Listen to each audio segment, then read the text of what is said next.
Everyone dies at some point, and with that reality comes some cold, hard facts.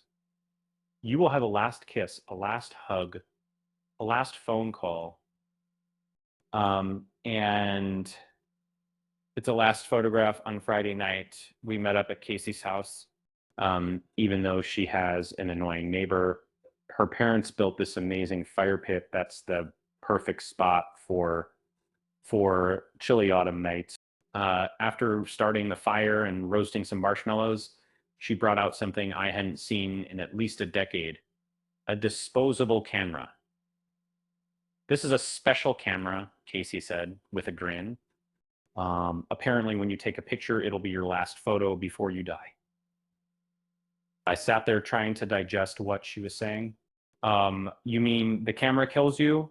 Yeah, like that one Goosebumps book, Brady replied. Say cheese and die. Oh my gosh, I loved that one, Maribel said, grinning. No, no, no, that's not what I mean. Casey held her hands up, clearly annoyed that we didn't get it. Everyone has a last photo before they die. Like, for example, my grandpa, 3 days before he passed away, he went on a fishing trip. The last photo on that trip is the last photo that was ever. Well, it's impossible for a camera to show that. I replied, it would have to be a time traveling camera for that to work. You guys are no fun. Casey rolled her eyes and started putting the camera back in her bag. We didn't say we didn't want to use it, Mirabelle said. Yeah, it could be fun. I added. A wicked smile flashed on Casey's lips. Okay, good. Who wants to be the first? Brady raised his hand. I'll go. That was Brady for you. Never missed a chance to impress the girls. He stood up, his face lit by the roaring fire. Where should I stand? The lighting's kind of harsh. Maybe by that tree. Brady walked several feet away from the fire and stood next to the tree.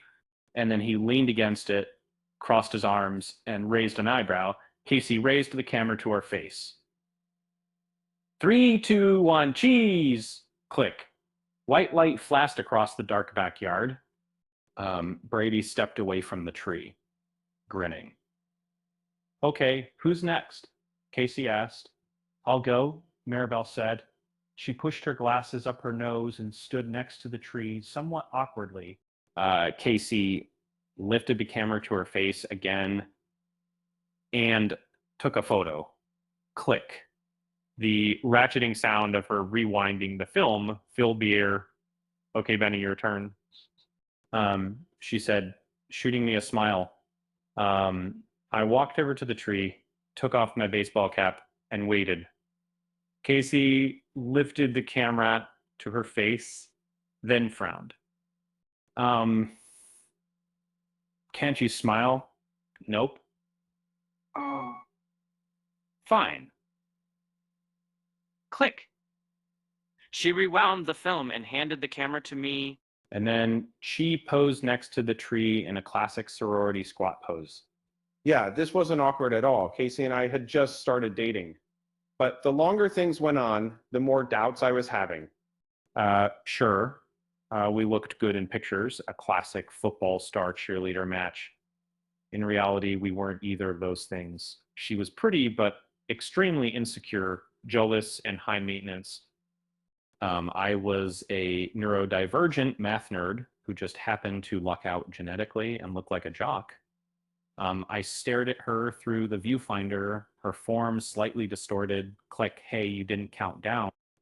She whined, what? You were posing. I want to know exactly when the photo is being taken. That's all. Okay, sure.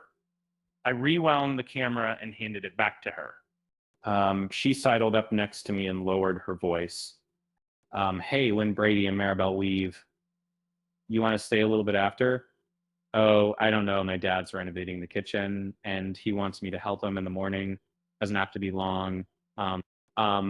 Just for a little while, I should have said no, but she was pushing and I felt bad saying no. Okay, just for a half hour. Um, sounds good. Sounds good to me. We can watch something down in the basement. My parents can't hear a thing down there. What about your neighbor? He seemed really mad when we were watching V for Vendetta. I was said the explosions woke him up. Remember, he was pounding on the glass door and yelling at us. She rolled her eyes. So we'll keep the volume down. Come on. It's just a half hour. We don't even have to watch anything. Okay. Before I could say more, she grabbed the camera and started towards the fire pit. I followed. When are you going to get those developed? Brady asked. We could go tonight. There's still a 1 hour photo in the CDS on Route 14, Maribel replied. And we could pick up some snacks. Wait, seriously? They still develop photos? Casey asked. Hmm. My dad uses them for like passport photos and other official stuff. So it was decided the four of us piled into Brady's car and took off into the night. We spent the entire hour hanging out at the store, picking out snacks. Then Casey went up to the counter, grabbed a paper envelope, and led us back out to the car. We piled inside, and Brady turned on the lights. She flicked open my envelope and pulled out the photos. No fucking way. The first photo showed an older man standing on a beach. Gray hair dripping wet, blue waves rolling behind him. But with his square jaw and tall build, he looked just like an aged up Brady. That's impossible, I said. Not necessarily. Maribel replied after a pause. Um, the camera looked like a disposable camera, but it's possible someone put a cheap microchip in there, like a mini Raspberry Pi or something. Then it took our photos, and with the help of AI, and then, well, I'm Jacket in the sense at this point. I know that the Carol I asked, maybe it was straightforward. Maybe when he opened the camera to get the film, there was a USB stick there instead, loaded up with the images. So he just stuck it in the computer and printed. It's weird, but Amazon's full of weird shit like this. I once saw a karaoke machine that used AI to auto-tune everyone as they were singing in real time, and we could go back inside and ask me to. And that them I suggested I want to see the rest of the photos first, Casey said, nearly cutting me off. Where'd you get this camera again? Maribel asked. A friend gave it to me. And with that vague response, she flipped to the next photo. It was a family Christmas photo, several people standing in front of the tree, happy faces lit by multicolored lights. But my heart dropped when I saw the woman on the left, a woman, maybe 30, holding a little baby with the same heart-shaped face. The same curly dark hair as Maribel. Oh, no. She said, her eyes wide. We all stared at the photo, silently, unsure what to say. But then I saw it in the middle of the photo, sitting on the couch, was an old woman, a very old woman, with skin so wrinkled it looked like crepe paper, and hair so white it looked like a tuft of cotton candy on her head. Wire-framed glasses were perched on her nose. I think that's in. And Maribel snatched the photo out of Casey's hands. Oh. And she whispered, studying it up close. For all her big talk about this being some AI thing, she seemed to take it pretty seriously. As I watched Maribel, I couldn't help but smile. And for a second, I felt something, a sense of awe as I looked at her face, lighting up with the joy of her family. And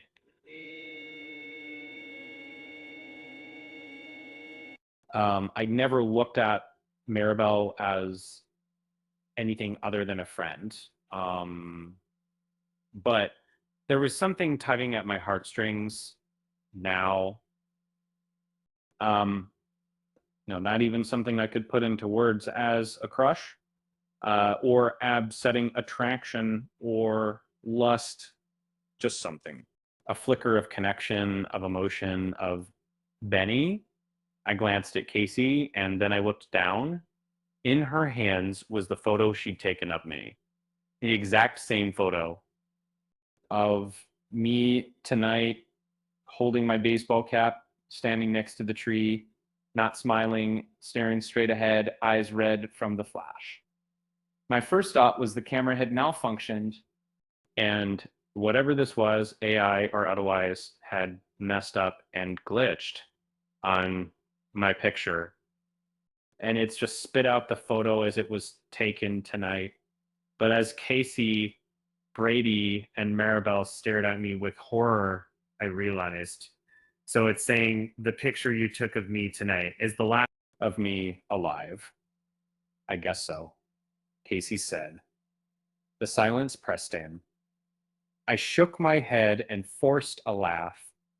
And, come on, this is just some stupid prank camera.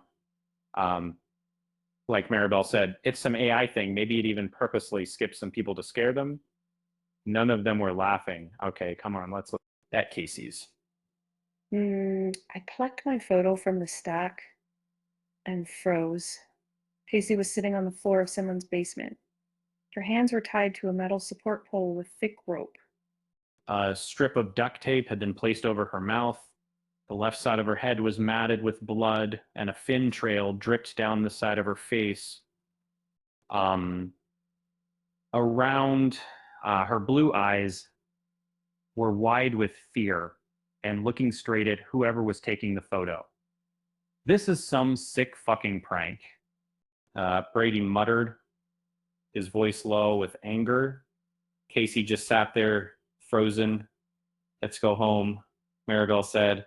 Forget about all this stuff. It's just a prank, like Brady said. But Casey, and then she just sat there, the photo shaking in her hands and her blue eyes wide with fear.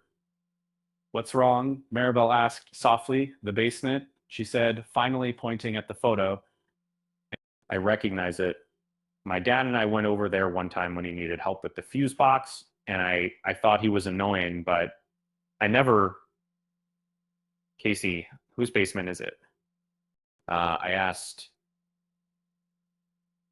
She looked up at me, her eyes wide. My neighbor's.